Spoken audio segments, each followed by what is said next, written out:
নমস্কাৰ সকলোকে মোৰ অন্য এটা ৰেচিপি ভিডিঅ'লৈ স্বাগতম জনাইছোঁ। আজি আপোনালোকৰ মাজলৈ লৈ আহিছোঁ ভাতকেৰেলাৰ এটা নতুন ধৰণৰ ৰেচিপি।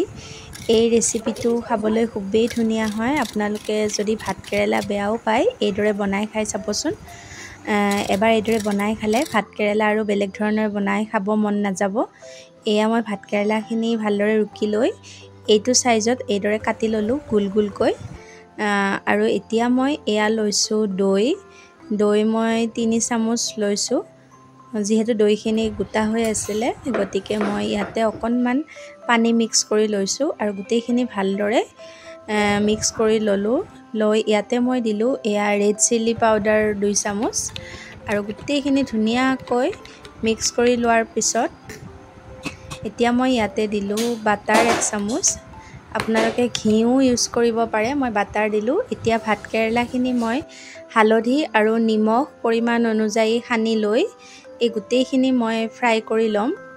এইফালে কেৰাহীত মই এইদৰে তেল দি ল'লোঁ। তেল দি লৈ এতিয়া মই এপিচ এপিচকৈ ভাতকেৰেলা এইদৰে ধুনীয়াকৈ ফ্ৰাই কৰি ল'ম।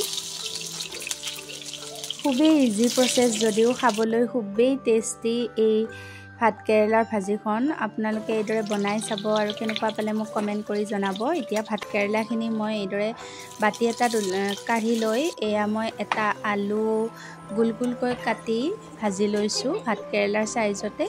আপোনালোকে আলুটো নিদিলেও হ'ব। এতিয়া মই থাকি যোৱা তেলখিনি এটা ডাঙৰ চাইজৰ পিঁয়াজ সৰু সৰুকৈ কাটি এয়া দি ল'লোঁ আৰু এয়া দিলোঁ আদা নহৰু পেষ্ট 1 চামুচ আৰু দিলোঁ হালধি পৰিমাণ অনুযায়ী আৰু গোটেইখিনি ভালদৰে মিক্স কৰাৰ পিছত অলপ নিমখ দিলোঁ, যিহেতু মই ভাতকেৰেলাখিনি ভাজি লওঁতে নিমখ দিছিলোঁৱেই। এতিয়া মই দৈ পেষ্টখিনি ইয়াত দি দিলোঁ আৰু ভালদৰে মিক্স কৰি লোৱাৰ পিছত এয়া জিৰা পাউডাৰ 1 চামুচ দিলোঁ আৰু ইয়াতে মই ভাতকেৰেলা আৰু আলুখিনি যিখিনি ভাজি লৈছিলোঁ সেইখিনি দি দিলোঁ।